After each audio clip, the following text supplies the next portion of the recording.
Orbital axis पे आएगा उसमें क्या हो जाएगा, उसकी एनर्जी ज्यादा हो जाएगी। तो ऐसे ऐसे था, डी ऑर्बिटल था, देखिए दिखाई दे रहा होगा, तो डी ऑर्बिटल था तो इस तरीके से स्प्लिट करता था। और आप लोगों को पहले मैंने बता दिया था नोट करके कि T2G में T2 मतलब इसमें टेट्राहाइड्रल कॉम्प्लेक्स अगर लेते हैं टेट्राहाइड्रल, सर टेट वो दिख नहीं रहा, एकदम सामने हो गया कैमरा। एकदम सामने हो गया, 1 सेकेंड, अभी शायद दिखेगा, देखिएगा। हाँ थोड़ा सा। तो टेट्राहाइड्रल में हमने बताया था कि टेट्राहाइड्रल जो भी कॉम्प्लेक्स होगा उसमें बताया था कि लिगेंड कहाँ से अप्रोच करता है। लिगेंड आप लोग लिख लिया करो यार, लिगेंड्स कहाँ से अप्रोच करेगा, एक्सिस से। ठीक। 25 से। हाँ एक्सिस से अगर अप्रोच करता है तो क्या होता है कि ये सारे जो लिगेंड है जो T2G वाले हैं, इनका जो ओवरलैपिंग है कहाँ पे है, इन सब का नो एक्सिस पे नहीं, between the axis, between the axis. Okay, tetrahedral में बिटवीन द एक्सिस पे होता है, एक्सिस से। ऑक्टाहाइड्रल में एक्सिस। तो इन सब का ऑर्बिटल जो भी होता है ये बिटवीन द एक्सिस में होते हैं, तो ज्यादा रिपल्सन होता है। जैसे ए एक्स है, वाई है, तो डी एक्स वाई में ज्यादा रिपल्सन होगा तो उसकी एनर्जी बढ़ जाएगी। और इजी ऑर्बिटल ये बोला जाता है कि इसका तो ऑन द एक्सिस होता है, तो ये क्या होता है, लिगेंड नहीं अप्रोच करता है। इन चीजों को धीरे धीरे आप लोग क्या करिए, अपने दिमाग में रखते चलिए, तो आपको काम देगा। ठीक है, बाद में जाकर के एक क्वेश्चन और पूछ करके आज का हम लोग पढ़ेंगे बॉन्डिंग। एक क्वेश्चन और हम जानना चाहते हैं आप लोगों से, अगर कोई बता पाएगा तो बहुत अच्छी बात है। एक है आपका NiCN4, NiCN4। अब इसमें हम लोग जानना चाहते हैं मैं कि कैसा ये होगा कॉम्प्लेक्स। ठीक है। और दूसरा चीज है आपका NiCl4, किसमें कौन पैरा होगा कौन डाई होगा। ठीक है, पहला चीज आप बताइए पैरा और डाई, कौन पैरा डाई होगा। और दूसरा चीज बताइए आप इसमें हाइब्रिडाइजेशन बताइए, हाइब्रिडाइजेशन कैसा होगा। और तीसरा चीज आप बताइए शेप बताइए, शेप। इन तीनों चीजों को बताइए, हम लोग आगे बढ़ेंगे। कोई अगर बता पाए तो। मैत्री। NiCN, हाँ NiCN4, हाँ, NiCN4 is paramagnetic. Very good, NiCl4C। And हाँ super. paramagnetic and NiCN4 diamagnetic. Okay, मतलब इसको आपने बता दिया कि NiCN4 को डायामैग्नेटिक होगा और इसको बता दिया हाँ, पैरामैग्नेटिक। रीजन बताइए, रीजन रीजन रीजन। आंसर आपका सही है, reason, reason why. Sir hmm. NiCl4 में अनपेयर्ड इलेक्ट्रॉन होते हैं हाँ इसलिए, और वो वीक लिगेंड है। हाँ वीक लिगेंड है। ठीक है, तो आपने आपने बता दिया कि ये वीक लिगेंड है। तो वीक लिगेंड होने की वजह से एक ऐसा हो गया कि ये हो गया पैरामैग्नेटिक और ये है स्ट्रांग लिगेंड। ठीक। अगर इसको पूछा जाए कि इसमें कैसा हाइब्रिडाइजेशन होगा तो भी बताइए। अब ये सब चीजें आपको ओरली याद हो जाना चाहिए धीरे धीरे। हाइब्रिडाइजेशन बताइए, कैसा हाइब्रिडाइजेशन होगा। Sir hybridisation sp3। इसमें तो sp3 होगा, इसमें कैसा होगा। Sir sp2d। ऐसा होता है sp2d, dsp2 नहीं होता सर, है, नहीं, dsp2, dsp2, हाँ। dsp2। तो अब शेप कैसा होगा, ये तो टेट्राहाइड्रल हो गया, तो स्क्वायर प्लेनर। Square planar. तो स्क्वायर प्लेनार ये सब आप लोग प्रूफ करके भी देख सकते हैं। ठीक है, ये सब करवाया गया है। धीरे धीरे थोड़ा पीछे का आप लोग पढ़ते रहिए ना, तो मजा आएगा आप लोगों को पढ़ने में। अदरवाइज सब हम लोग पढ़ते जाएंगे आगे का और पीछे का सब भूलते जाएंगे, वो सही नहीं होगा। ठीक है, इसको आप लोग देखते रहिएगा। अगर आपको बिल्कुल ही नहीं समझ में आ रहा है तो आप बताइए, हम बोर्ड पे लिखवा भी दिया करेंगे, है ना। अब देखिए दूसरा चीज, बॉन्डिंग, एक नेक्स्ट हेडिंग है bonding in metal carbonyl. Bonding in, अच्छे से समझिएगा, metal carbonyl, bonding in metal carbonyl. अब इसको हम क्या करते हैं, इसको समझने के लिए पहले तो मेटल कार्बोनिल क्या होता है कि मेटल और कार्बोनिल के बीच में CO, ठीक है, इस तरीके से बॉन्ड होता है। मेटल कार्बोनिल में इस तरीके से बॉन्ड होता है, उसको आप लोग समझिए कि कार्बोनिल का मतलब क्या है। कार्बोनिल का मतलब है CO और मेटल का मतलब ये हुआ, मेटल का मतलब कोई भी any D block transition metal आप कहिए या डी ब्लॉक एलिमेंट कहिए, ट्रांजिशन मेटल, ट्रांजिशन मेटल। बहुत धीरे धीरे हम समझा रहे हैं, इसको रूट में घुसने की कोशिश कर रहे हैं। आप लोग भी समझने की कोशिश करिए कि कैसे इसको अंडरस्टैंड कर सकते हैं। तो अगर आपको इसी को जो बोला जाता है कि बॉन्डिंग इन मेटल कार्बोनिल को भी बोला जाता है, इसी को बोला जाता है back bonding. Okay, this is also known as back bonding. और एक और इसका नाम है, क्या बोला जाता है, सिनर्जिक इफेक्ट। सिनर्जिक इफेक्ट बहुत ही इंपॉर्टेंट है ये, लेकिन अब इसको समझना भी थोड़ा सा मुश्किल काम है। तो पहला कार्बोनिल का मतलब देखिए सीओ, और मेटल का बोलिए, मेटल का ट्रांजिशन मेटल होना चाहिए। अच्छा, दूसरा चीज हम ये जानते हैं, आप लोग मॉलिक्यूलर ऑर्बिटल थियरी का नाम सुना है कभी युक्ता? Yes sir. क्या होता है molecular orbital theory?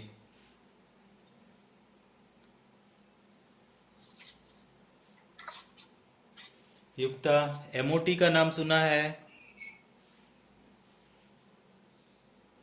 Yukta, are you listening? Yes sir. तो हम इसको इरेज करते हैं, फिर हम समझा रहे हैं ना। एमओटी क्या बोलता है, मॉलिक्यूलर ऑर्बिटल थियरी, एमओटी जो है वो बोलता है कि इसमें दो टाइप के ऑर्बिटल बनते हैं। बस हम बहुत डिटेल में नहीं जाएंगे। एक को बोलता है कि बॉन्डिंग मॉलिक्यूलर रिटर्न है ना, बीएमओ, और दूसरा होता है ABMO, anti bonding molecular orbital. ये है पोर्शन 11 का। अगर आपको पढ़े होंगे तो आप लोगों को समझ में आएगा, और नहीं पढ़े होंगे 11 में तो थोड़ा सा दिक्कत है। ठीक, अब इसको मैं समझा देता हूं कि अगर मान लीजिए हमारे पास कार्बन और ऑक्सीजन है। क्यों समझा रहा हूं, यहाँ पे समझाने की जरूरत नहीं है, थोड़ा सा कनेक्ट करना चाहते हैं कि आप 11 से कनेक्ट हो जाएं तो आपको समझ में ज्यादा अच्छा से आएगा। ठीक है, तो कार्बन कार्बन है, और फिर क्या है, कार्बन और फिर ऑक्सीजन है। कार्बोनिल का पहले मैं ले रहा हूं, थोड़ा सा आप लोगों को डीपली इसको जा करके दिखाना चाहता हूं कि कैसे होता है, अदरवाइज इसको मेमोराइज करेंगे फिर भूल जाएंगे। तो देखिए, कार्बन का अगर हम लोग इलेक्ट्रॉनिक कॉन्फ़िगरेशन करें तो क्या होता है, 1s2, 2s2 और 2p2। अगर ऑक्सीजन का करें तो 1s2, 2s2 और 2p क्या हो जाएगा, 4। ये होगा। तो ये क्या है, 1s है, ये 2s है और ये 2p है। ठीक, ये भी 1s है, ये 2s है और ये 2p है। ध्यान से समझिए, जब दो ऑर्बिटल मिलते हैं एटॉमिक ऑर्बिटल, तो दो मॉलिक्यूलर ऑर्बिटल भी बनेंगे। तो इस तरीके से मॉलिक्यूलर ऑर्बिटल बन रहे हैं, यहां पे भी इस तरीके से मॉलिक्यूलर ऑर्बिटल बन रहे हैं।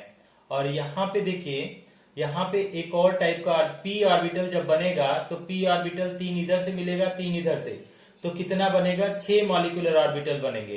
तो 6 मॉलिक्यूलर ऑर्बिटल को कैसे लिखेंगे इसको देखिएगा, ये है। अब इन सबको मिला दीजिए अपने अपने जगह पे, तो इस तरीके से मिला।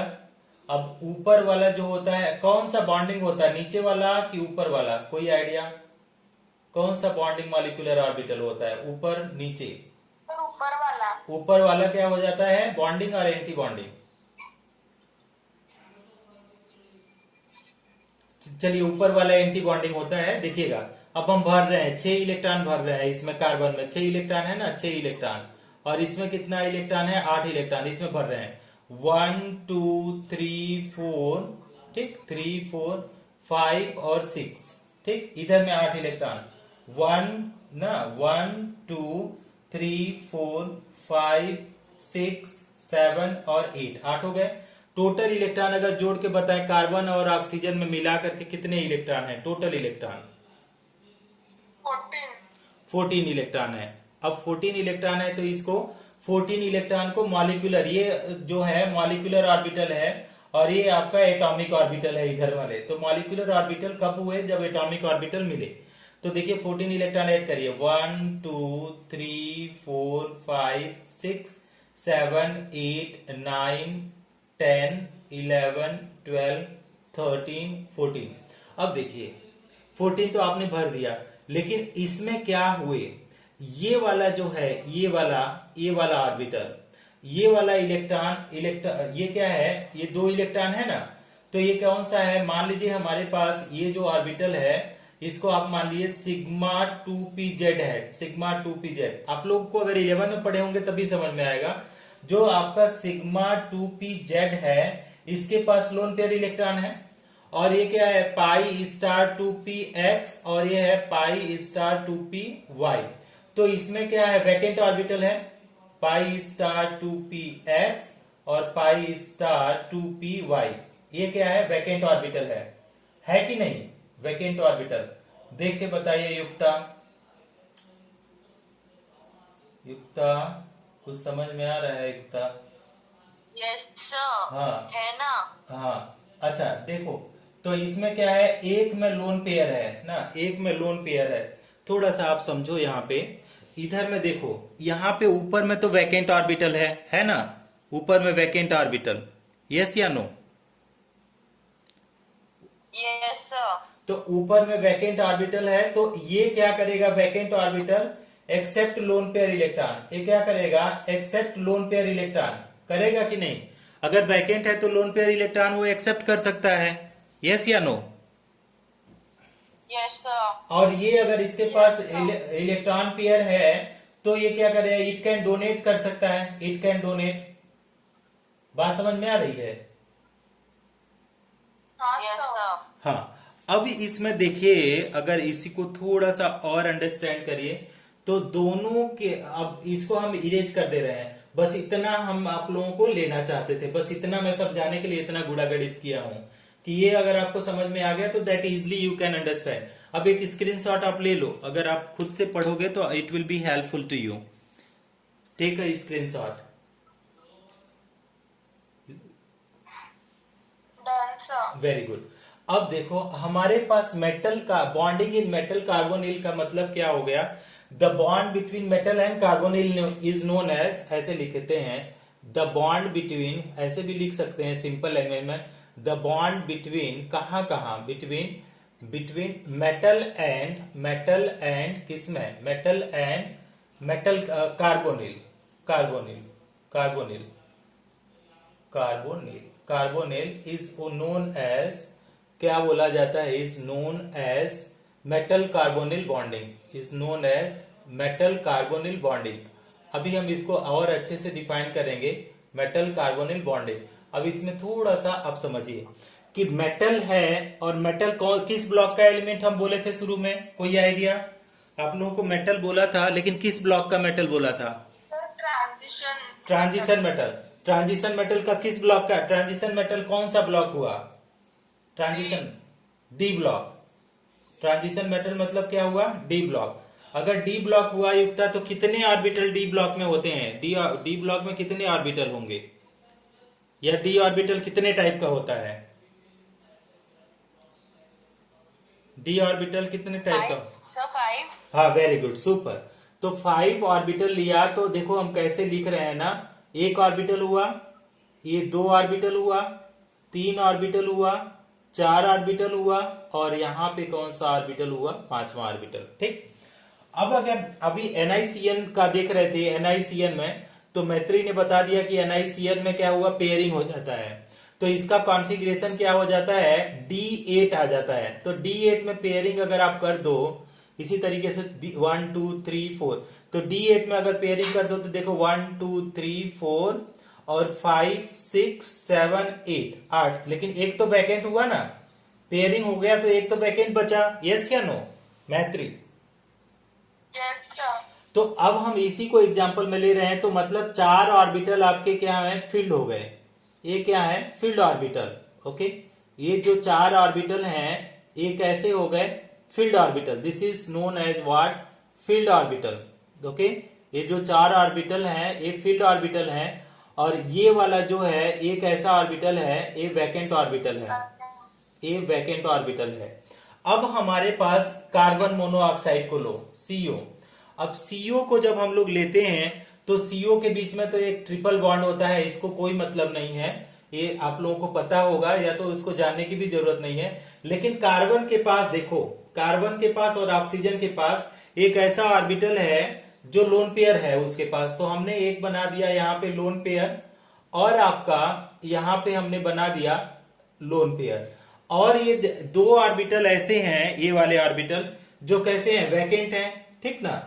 तो अब लोन पेयर वाले को हम ऐसे भर के बना देते हैं, भर के आपको ज्यादा अच्छा से कंफ्यूजन ना हो।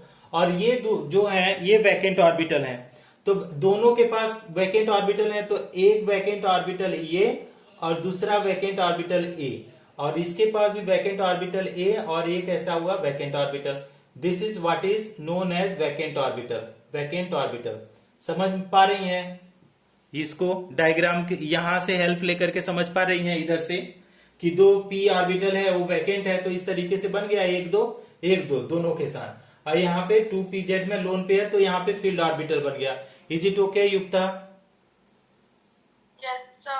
अब देखो, अब ये जो है ये फील्ड ऑर्बिटल क्या करेगा, इसको लोन पेयर इलेक्ट्रॉन डोनेट करेगा, यस या नो? Yes, sir. अब ये वाला जो मेटल का है, मेटल का इसको डोनेट करेगा, ये वाला मेटल का इसको डोनेट करेगा। तो ये तो सिग्मा बॉन्ड बन गया, ये तो सिग्मा बॉन्ड बन गया, क्योंकि ये एक्सियल ओवरलैपिंग हो गया।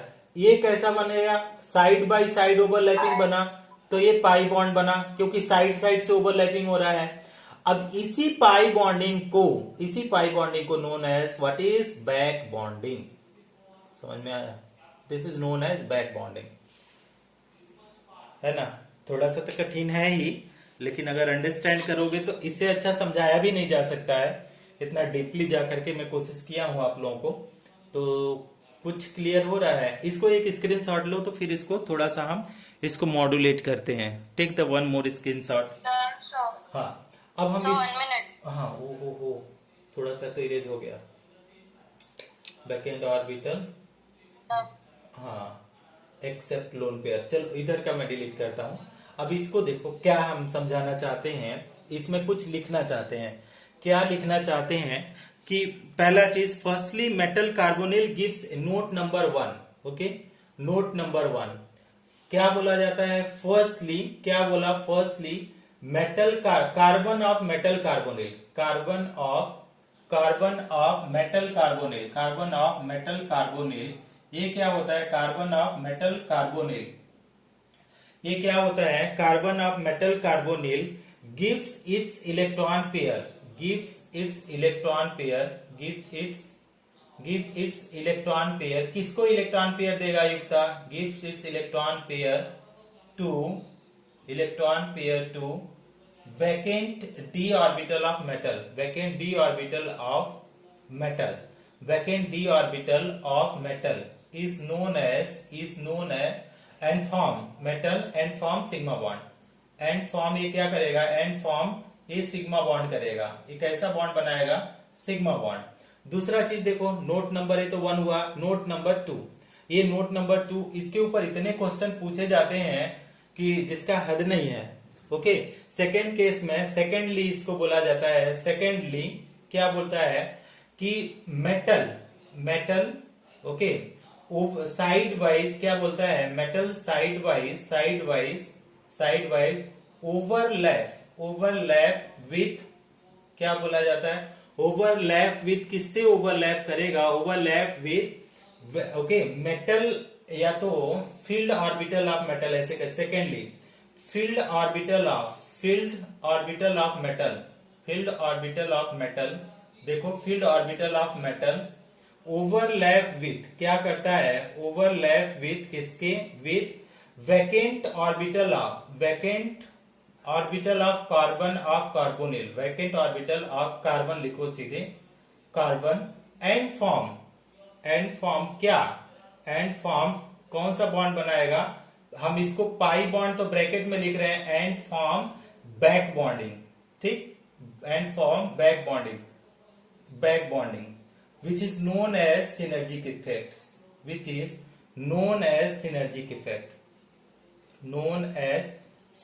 effect, what is meaning of which is known as synergic effect? कि एक सिग्मा एक ने दिया बनाया और दूसरे ने क्या बना दिया? पाई बॉन्ड बना दिया। तो this type of bonding is known as what? Synergic bonding, और that is also known as synergic effect. कुछ समझ में आया आप लोगों को? थोड़ा बहुत?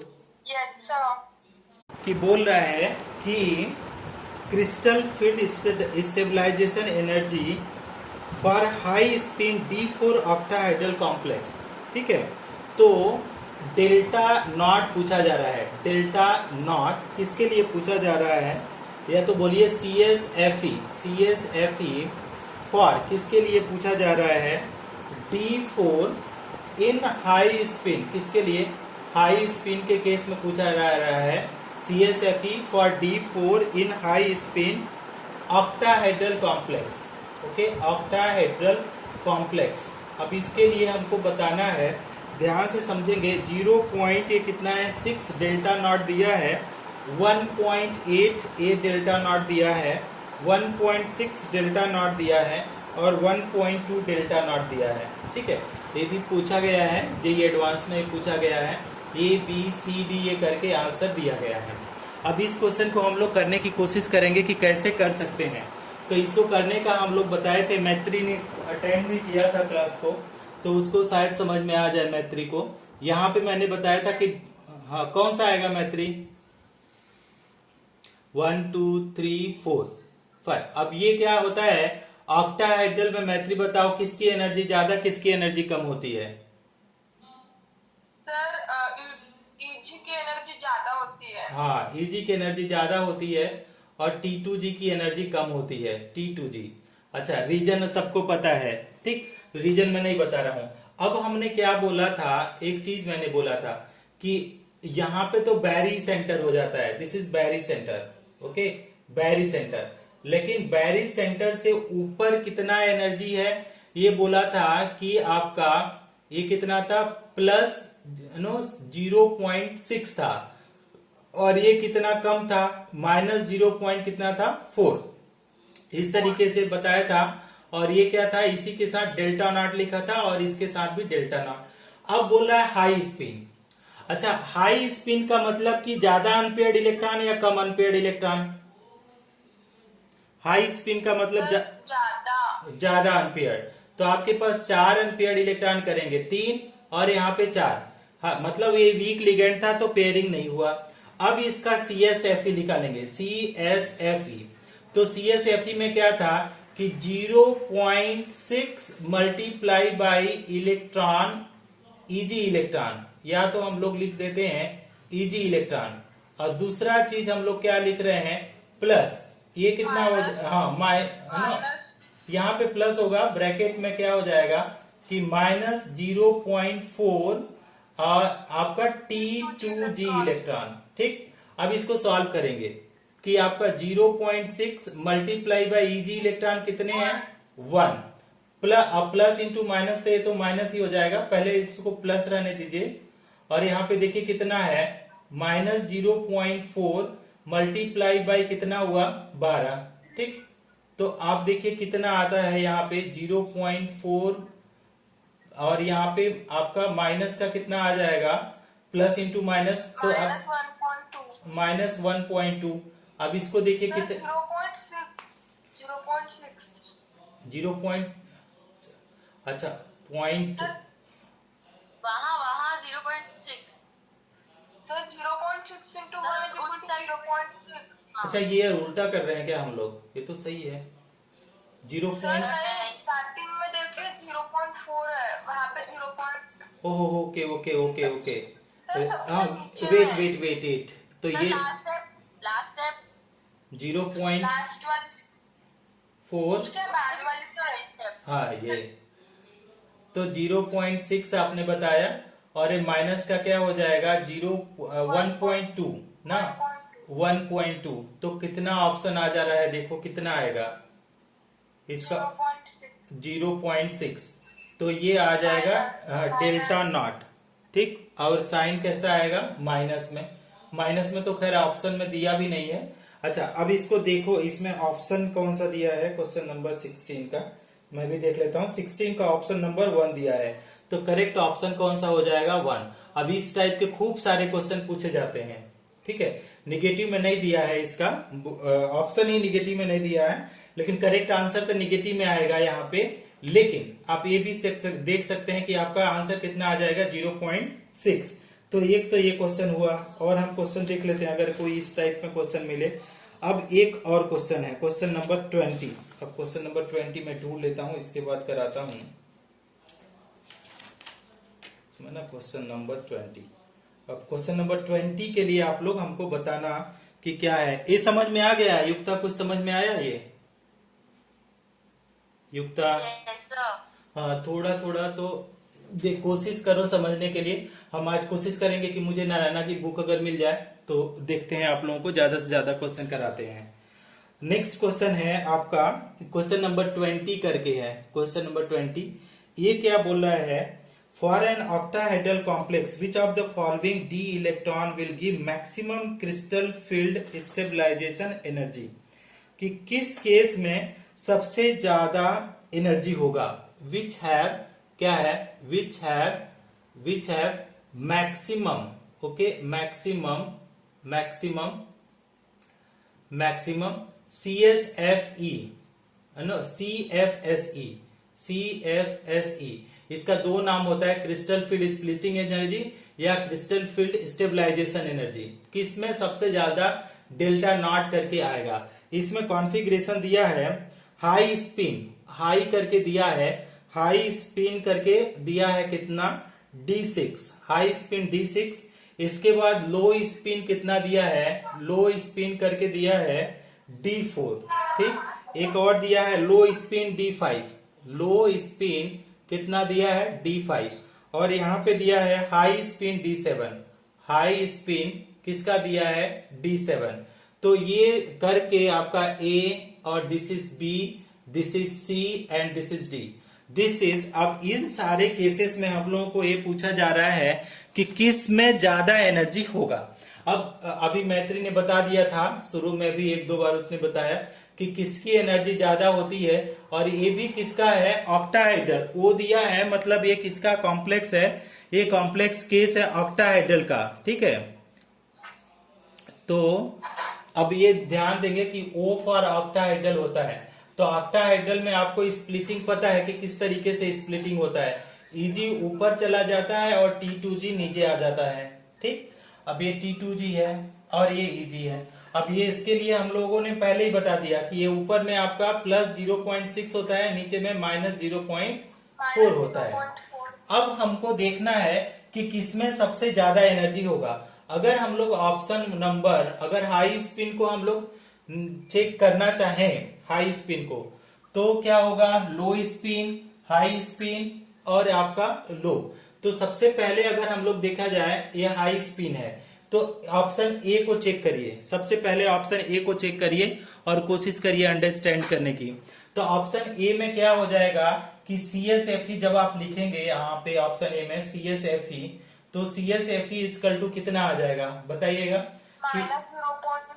माइनस 0.4 मल्टीप्लाई बाई इसको भरेंगे तो ये सारे तो पेयर हो जाएंगे। हाई स्पिन है, हाई स्पिन है मतलब सारे में एक एक इलेक्ट्रॉन जाएंगे इस तरीके से।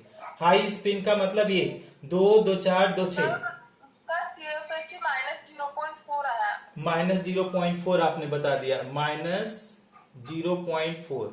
अच्छा, दूसरे का आप कैलकुलेट करो।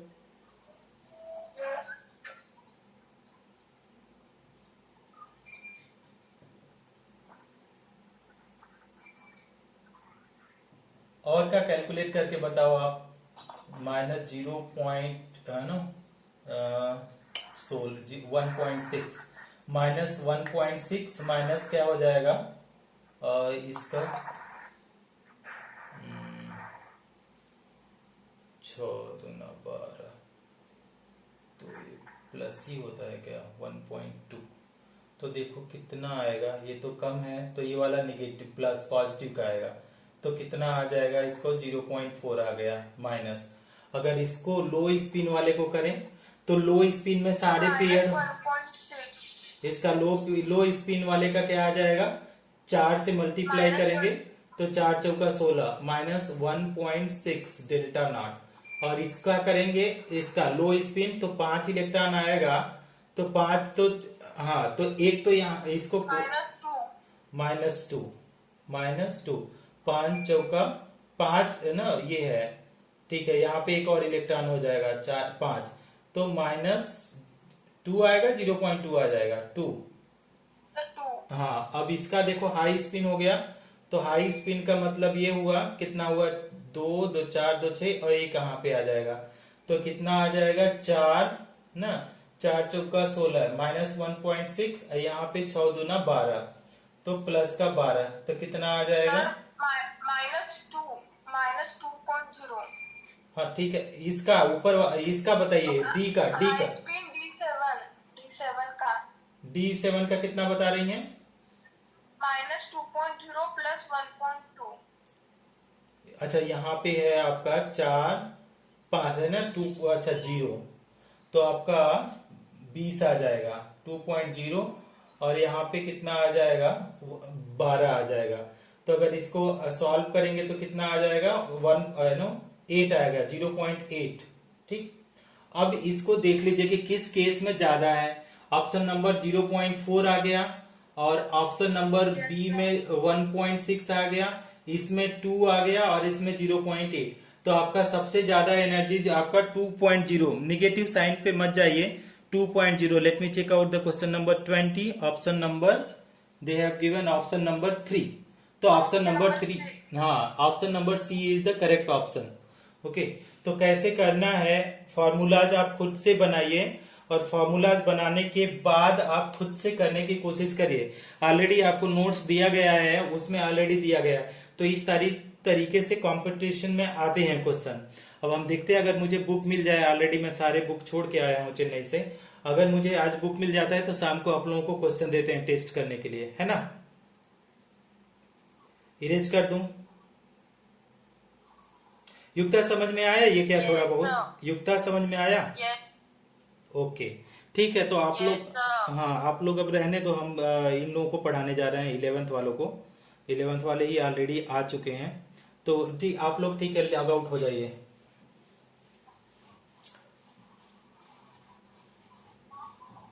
Thank you sir. हाँ वेलकम वेलकम।